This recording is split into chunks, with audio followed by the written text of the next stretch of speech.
Hello viewers, I'm your host Shivangi Mishra with another episode of South Asia Focus. Let's begin the show with India's External Affairs Minister Dr. S. Jaishankar's Kathmandu visit, which holds significant importance in the context of India-Nepal relations. On his two-day visit to Nepal, S. Jaishankar held a comprehensive and productive meeting with his counterpart NP Saud and discussed overall bilateral ties including trade and energy deal. A report.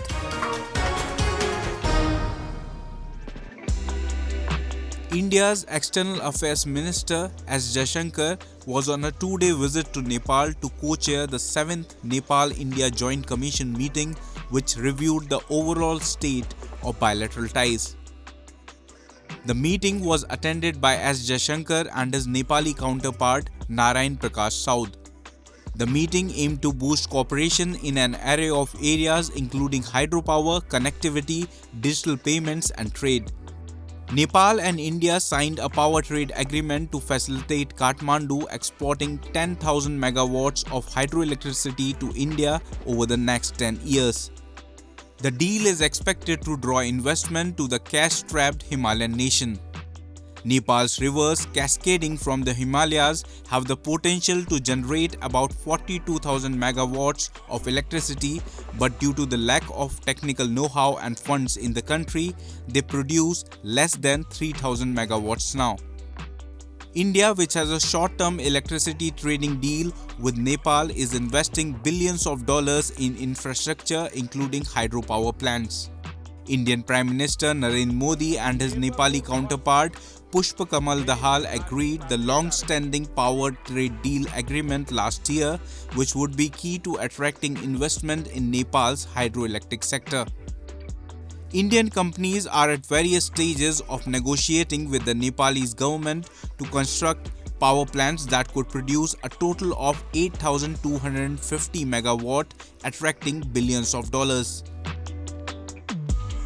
In recent years, we have witnessed the real transformation of the India-Nepal relationship, with significant strides made in a variety of areas. This partnership has expanded multifold, and connectivity, be it physical, digital or energy related, has become a cornerstone of this expanding collaboration. And this has further strengthened the people-to-people linkages between our two countries. During my visit this time, we have signed some really important agreements, both in the areas of power sector cooperation as well as project implementation, and I am very confident that these will positively impact the lives of the ordinary person in Nepal. India-Nepal jointly inaugurated 3 cross-border transmission lines. An agreement for the implementation of high-impact community development projects was also signed between India and Nepal. Moreover, Jaishankar announced to extend a financial package of $75 million for the reconstruction of infrastructure in Nepal's western district affected by earthquake last year. He jointly inaugurated with his Nepali counterpart NP Saud the Tribhuvan University Central Library and other reconstruction projects undertaken in Kathmandu after the 2015 earthquake in Nepal. I stand before you today with a sense of satisfaction, even pride, as we gather here to celebrate the inauguration of this newly constructed Central Library of the prestigious Tribhuvan University, as well as 25 schools, 32 health projects and a cultural heritage sector project which were undertaken as part of our collaborative effort to support the people of Nepal in the aftermath of the devastating earthquake of 2015. Recently, the second edition of India-Nepal Economic Partnership Summit 2023 was organized in Nepal's Birganj. The summit played a pivotal role in creating a platform through joint action for deeper economic engagement between India and Nepal, with focus on remittances, imports, exports, and balance of payment challenges in Nepal. As close neighbors, India and Nepal share unique ties of friendship and cooperation characterized by an open border and deep-rooted people-to-people context of kinship and culture. There has been a long tradition of free movement of people across the border. The India-Nepal Treaty of Peace and Friendship of 1950 forms the bedrock of the special relations that exist between India and Nepal. Nepalese citizens avail facilities and opportunities on par with Indian citizens in accordance with the provisions of the treaty. Millions of Nepalese citizens live and work in India. Many geopolitics experts opine that India-Nepal power pacts may upset China. China, which has made significant inroads into Nepal through its Belt and Road Initiative, is eyeing the latter's hydropower sector. Let's now move to Bangladesh, where the main opposition party, Bangladesh Nationalist Party, staged a months-long protest campaign demanding the Prime Minister Sheikh Hasina's resignation. They claim that they did not feel that the elections would be free and fair. Several opposition parties have boycotted the election, and hence Hasina has an easy route to become Prime Minister again. However, political analysts believe that Hasina might soon face challenges to her authorities from other directions. Take a look.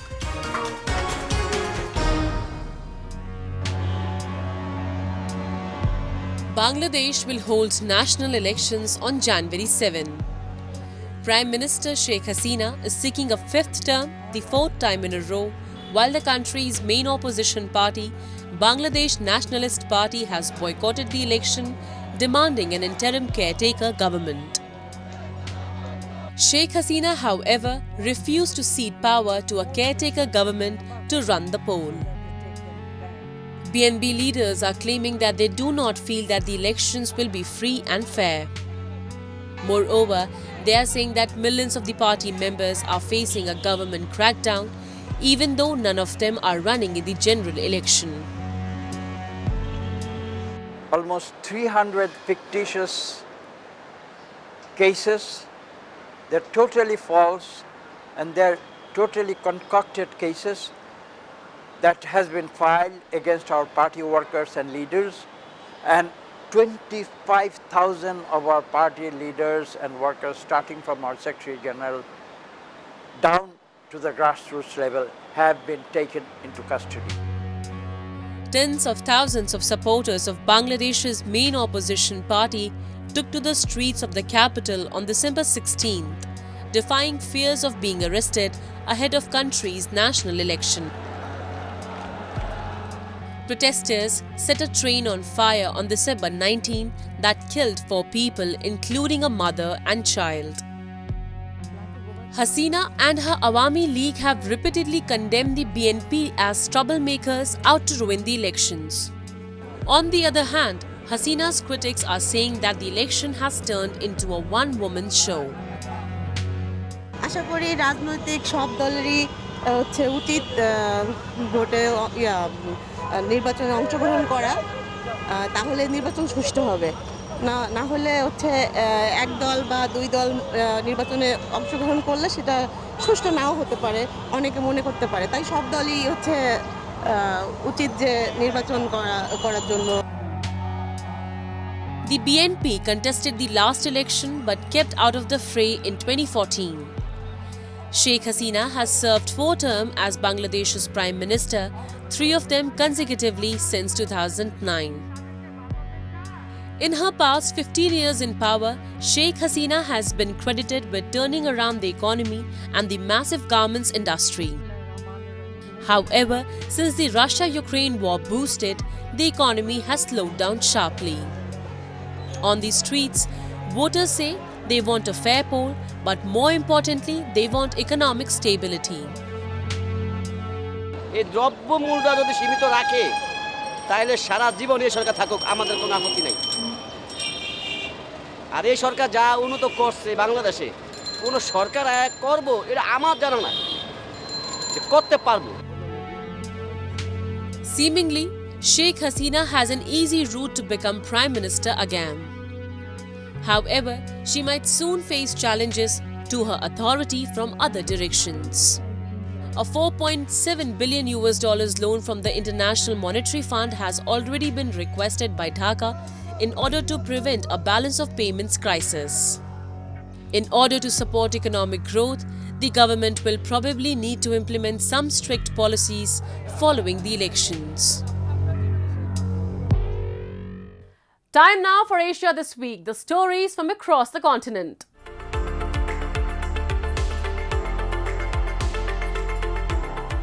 Japan External Trade Organization organized seafood buyer tour to Sanriku and Fukushima area.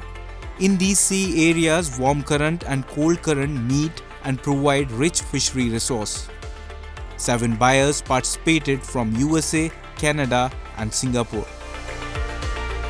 三陸地方というのはですね、寒流と暖流がちょうどミートする場所で非常に魚種もたくさんありますし、そして山から来るミネラル分が海に流れ込んで、養殖も非常に盛んでございます。海外からバイヤーの方をお呼びして漁場を見てもらい、市場も見てもらって、魚を味わって、ぜひ、ご自分の国に持ち帰っていただくというふうなことで今回企画をいたしました。Aomori provides big brand Oma tuna. It is paid attention worldwide. This is now too fresh to evaluate it because it's very, very fresh. It goes to some to Japanese restaurants, some to high-end French, Italian restaurants. Big freezing warehouse having minus 45 degrees centigrade is introduced by the selling company. This cold chain is very important to keep freshness and convince foreign buyers. Fukushima suffered earthquake and nuclear power plant accident in 2011. But its creek provides good aquaculture of seaweeds. Calm environment provides fresh nori seaweeds, and global warming has moved forward the seaweed harvest season from spring to early winter. Seaweed company introduces their products to buyers. Important advice of overseas buyers stimulates sellers' mind and provokes research and development of global suitable marine products. This enthusiasm is the symbol of recovery.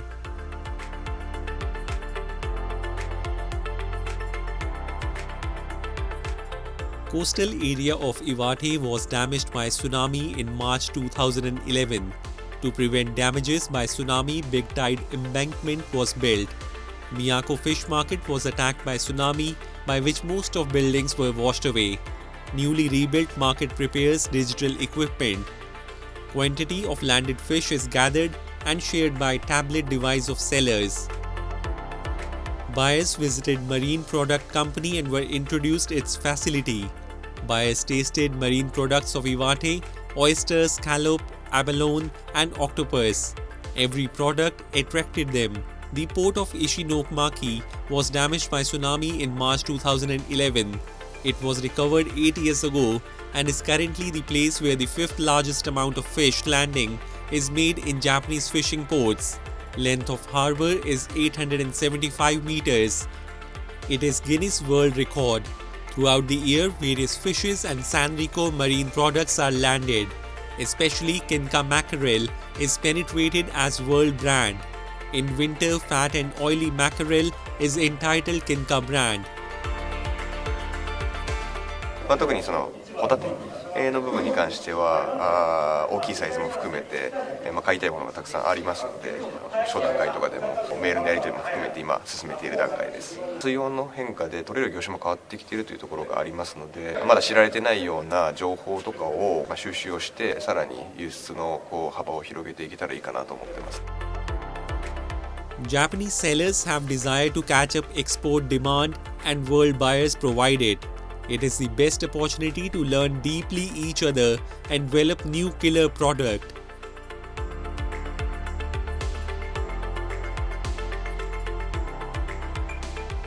As Iranian mourners gathered near the site of 2 deadly explosions on January 4, Islamic State claimed responsibility for the blast that killed 100 people and wounded scores more. In a statement, the militant group said 2 members detonated explosive belts in the southeastern city of Kerman on January 3. Crowds had gathered there to commemorate the death of top commander Qasim Soleimani, who was killed in 2020 by a US drone strike.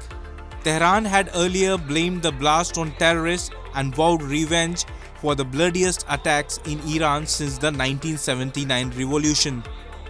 Islamic State has claimed responsibility for other attacks in Iran in the past, including an attack on a shrine in 2022 which killed 15 people. Islamic State has claimed responsibility for other attacks in Iran in the past, including an attack on a shrine in 2022 which killed 15 people and twin bombings in 2017 targeting the country's parliament and tomb of the Islamic Republic's founder. Authorities called for mass protest on January 5.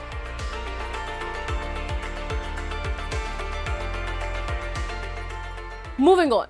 In the capital city of Pakistan, a large number of Baloch families are participating in the sit-in protest for the safe recovery of missing persons.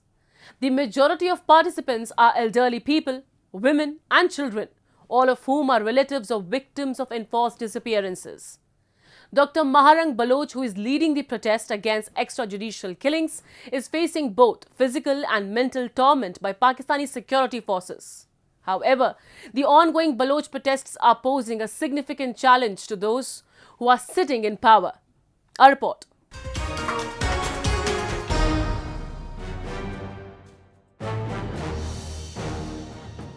In a powerful tribute to the unwavering spirit of Dr. Maharang Baloch, artists have created a stunning sand art sketch of the fearless activist on the coast of Gwadar in Balochistan. Dr. Maharang Baloch has been at the forefront of the Baloch missing persons families' long march to Islamabad. While leading the protest against extrajudicial killings, Maharang is facing both physical and mental torment by Pakistani security forces and establishment. Still, a large number of Baloch families are participating in the sit-in protest for the safe recovery of missing persons in Islamabad. The majority of participants are elderly people, women and children, all of whom are relatives of victims of enforced disappearance. Pakistani authorities are threatening victims' families in Balochistan to avoid joining the protesters. In Balochistan, people are coming out in large number in support of the protest in Islamabad. Rude behavior, their mistreatment with the Baloch protesters and especially with the Baloch issue. We demand a fact-finding mission of UN to come and investigate the gross human rights violations in Balochistan. As you know, the CTD and the state-backed death squads are involved in killing of innocent women, children and Baloch persons. So we want abolishment of all of those forces who have been involved in Baloch genocide. And also the innocent Balach who has been killed extrajudicially, those culprits must be punished according to the law. And also those families who are part of this long march, their loved one must be released immediately. This elderly man claims that his young son has been forcibly disappeared by Frontier Corps personnel, and he wants information whether his son is dead or alive. A girl named Mariam starts weeping when she is asked about her father who has been abducted. There are several others like the elderly man and Mariam who are continuously struggling for their basic rights and existence. But their demands are falling on deaf ears. Pakistan's caretaker Prime Minister Anwar-ul-Haq Kakar recently claimed that people who are protesting in Islamabad are the relatives of those fighting against the state. He said that Baloch protesters are supporting armed rebellion with foreign help. Kakar's words have riled the protesters further. On January 3, a complete shutterdown strike was observed in multiple areas of Pakistan in support of Baloch protests. We reject any kind of committee and commission. Those committees are made to settle the situation, to aid in the Baloch genocide. And the last of our demand is the Interior Ministry should accept that all of those persons was killed by CTT were extrajudicially killed. They were forcibly disappeared persons, and they should admit that their forces was behind the Baloch genocide.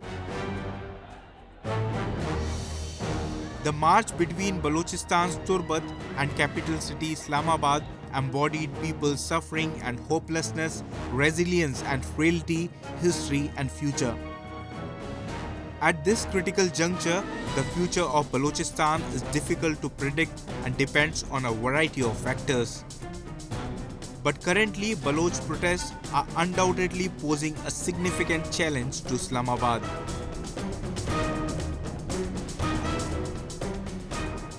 Let's now move to Nepal's Lalitpur city, where a captivating classical one-leg dancer, Sita Subedi, continues her journey in the world of dance.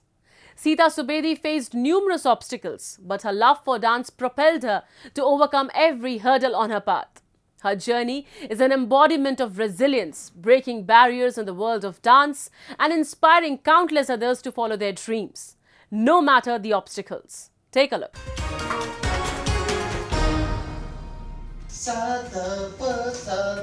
Despite having to have her leg amputated due to cancer, Sita Subedi was adamant about pursuing a career in dance. Nevertheless, she persisted in her passion and eventually found success as a dance instructor. She lost her left leg due to cancer before entering adolescence at the age of 12. Growing up in a rural settlement of Chitwan district, Sita Subedi felt it was end of her passion for dance when one of her leg was amputated. She faced abuses, discrimination and disregard by the fellow classmates and the neighbors who feared transmission of cancer from Subedi and remained far from her. It was dance that filled the void and her alienation. म चाहिँ अब भनौँ न बच्चैदेखि नृत्यमा चाहिँ एकदम धेरै मनपर्ने मलाई म चाहिँ त्यसमा लागौँ अथवा भनौँ न त्यसलाई चाहिँ रमाइलोको रूपमा मात्रै नभएर एउटा अध्ययनको पेसाको रूपमा पनि यसलाई चाहिँ अगाडि बढाउँ भन्ने बच्चैदेखि नै डान्स गर्ने हो भनेर भन्ने भन्दा रमाउने हो भन्ने भन्दा पनि डान्स चाहिँ पढ्ने हो भन्ने चाहिँ एउटा एक किसिमको चेत चाहिँ भइसकेको थियो हैन अनि त्यो भएर पनि हो डान्स पढ्न थालेको चाहिँ मैले. It brought a whirlwind into her life. She then could not dance nor live a normal life. It took quite a long time for her to expand her wings and take the flight to the horizon of dance. Notably, Sita was amongst the 18 students who have managed to pass the SLC exam from her Janki Higher Secondary School in Megholi, Chitwan. Soon after passing SLC, she got admission at a local dance and music school in Bharatpur but had to face questions over her physical status. The instructors then had questioned her ability to dance in one leg, comparing her with other fellow trainees. The Dance and Music Institute asked her to stop coming for classes within a month of her formal joining. It was not the first time that her dream was shattered. Right before the whirlwind at the age of 12, her dancing passion wasn't liked by her family either. Born in a high-caste Brahmin family, the endogamous society objected to her inclination towards dance.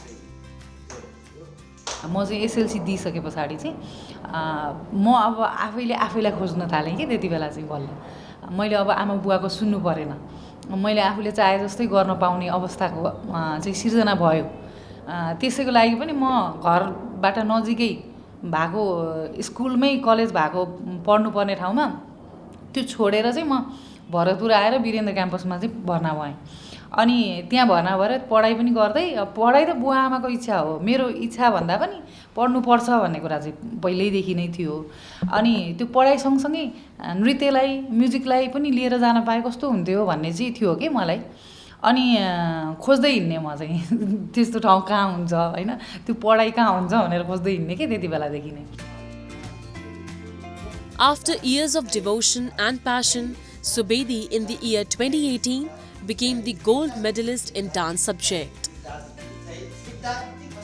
Despite going through lows, Subedi's perseverance paid off as she stood tall in the society as an accomplished dancer, that too in Kathak dance. एजुकेसनको हिसाबले एउटा अनुशासित विद्यार्थी पनि हुनुहुन्छ। एजुकेसनको हिसाबले उहाँ अध्ययनपनमा पनि अगाडि बढ्नुहुन्छ, बढ्नु भएको छ र उहाँको बडी ल्याङ्ग्वेजमा अलिकति केही कुराहरू थियो, पछि अलिकति गर्दै जाँदाखेरि अहिले उहाँ धेरै अगाडि बढ्नु भएको छ। उहाँलाई एक शब्द भनेपछि उहाँले बुझ्नुहुन्छ, त्यो मलाई चाहिँ सबभन्दा सहिलो विषय चाहिँ उहाँलाई सिकाउँदाखेरिको सहिलो विषय भनेको चाहिँ उहाँलाई इन्करेज गर्दाखेरि चाहिँ मलाई चाहिँ के लाग्छ भन्दाखेरि उहाँले एक शब्द भन्ने बित्तिकै मेरो शब्द मैले योबाट यो गर्नुपर्छ भनेर कथाको वस्तुअनुसार सारांश गर्न थालेपछि उहाँले यो गर्दा हुन्छ त सर भनेर चाहिँ एक आपसमा हामीले चाहिँ सिकाउन र मोटिभेट गर्न र उहाँलाई चाहिँ अगाडि बढ्न चाहिँ मलाई एकदम सहिलो लाग्छ।